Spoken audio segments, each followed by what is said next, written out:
Okay, so guys, inside of circles, there is so much going on, and there's tons of theorems, but what I'm going to do here today is just sort of review all the highlights.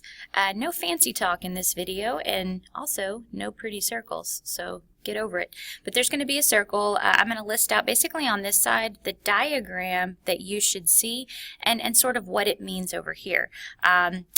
The first thing, the most basic thing that comes to mind for me is when you are looking at central angles. So if you're looking at a central angle, something to note is I'm just going to fill in a little like X right here. Okay, and if you have a little X right here, then the angle on the outside, or not the angle, the arc on the outside, okay, is going to match it. And not arc length, I'm not talking arc length, but I'm talking about like if this was an A and this was a B, the measure of arc AB is going to be congruent to the central angle. Okay, so I put congruent to X degrees, or you could put central angle, okay, whatever you wanted to write right there. Okay, so that's the first thing when I see circles. The next thing is, what do I think about? Okay, the next thing is that property about chords on the circle. Okay, so there's a random chord here, eek, if I can draw it, and then a random chord somewhere else, okay?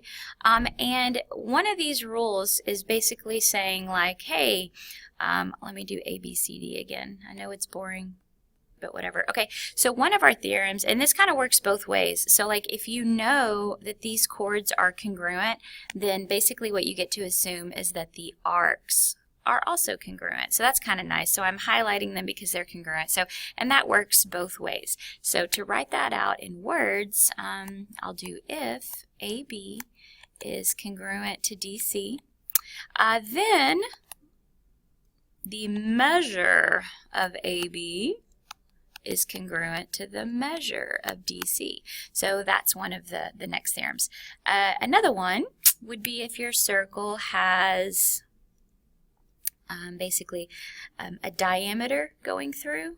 Here you go. And then another random chord. Now, the only thing that has to be true about this random chord is that it's 90 degrees right there. But, and once again, this theorem is going to work both ways, A, B, C, D. What's going to happen is it's one of those like, if you know this is the diameter, then what happens is it makes it bisect this line right here.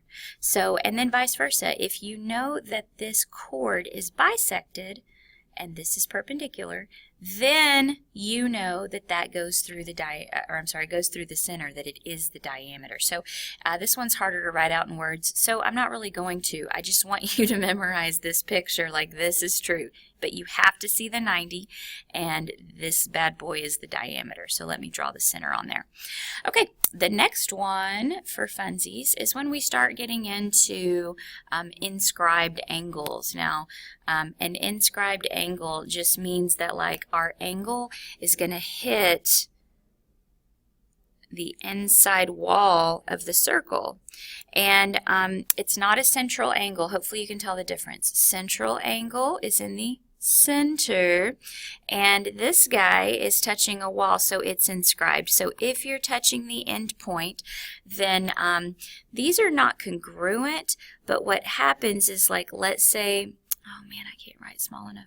Okay, if that is X degrees, okay, so if that's X degrees, then what happens is that the arc, the inscribed arc that's on the outside is going to be double that amount. Okay, let's go ABC. So one way that you can write it is that angle ABC is equal to half of the measure of arc AC. Oh my gosh, my pen is skitzing out. Sorry about all those extra marks. Or you could do that if you double the measure of the angle ABC, that's an angle sign, then it's equal to the outside arc. Seriously, I don't know what's wrong with my pen. Sorry. Okay, so this is one of those. Now, moving into the next realm is when you add things like secants and tangents. Secants and tangents. Now, if it is a secant, guys, don't make a secant harder than it is. It's just like, it's like a chord. but it can keep going, right? It's a chord that keeps going. So it could either be like, boom, a line all the way through this way, or sometimes they can stop on the wall as well. So that's what I'm going to draw, is where I have a secant and it's like cruising through the outside of here. Or I'm a liar. Let me undo that. I don't want this. Eek. Oh my gosh. Why is this having a hard time? Okay, so let's try this again. Maybe I'm actually going to let them cross. Let's do that. Now, here's what's cool. These are secants, okay? But sometimes they don't have to go all the way through. So the rule I'm about to show you works if they are chords or secants, and it's kind of a cool rule about the angles on the inside. And what this rule is like if that's X, okay, the way that you can find the angle on the inside is you can take, I'm going to do this, you can take this one and this one. You can add these arcs on the outside and then divide them by 2. It's almost like an average of those 2 yellow pieces. So if this was A, B, C, and D, then I could say, okay, so the measure of arc AB plus the measure of arc DC divided by 2 is going to equal that inside angle. So that's a pretty awesome thing, and hopefully it makes sense that it is an average of those 2. Notice this angle can be anywhere. This can be, or not the angle, but where they cross can be anywhere, guys. It's not the center. It could be the center, but it doesn't have to be the center. It could be anywhere in the circle. Now what happens if you draw this same intersecting idea, but stuff's on the outside instead? So for instance, I'm going to make them crisscross, but maybe the secants intersect somewhere way out here. How do I do this? There we go, like that. That's too easy. Let me undo this one. Sorry, I didn't want them to cross on the side. I wanted them to be more like, there we go. Wow, that's really terrible.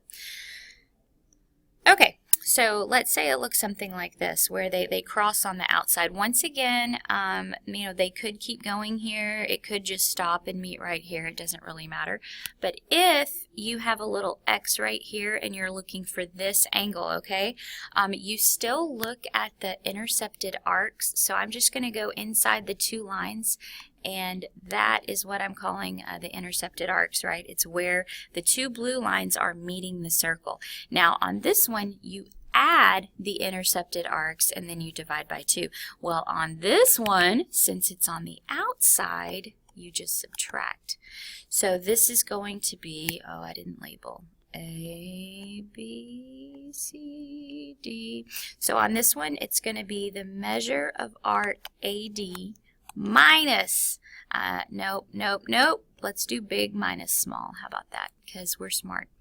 The measure of arc BC minus the measure of arc AD, and then that gets divided by 2.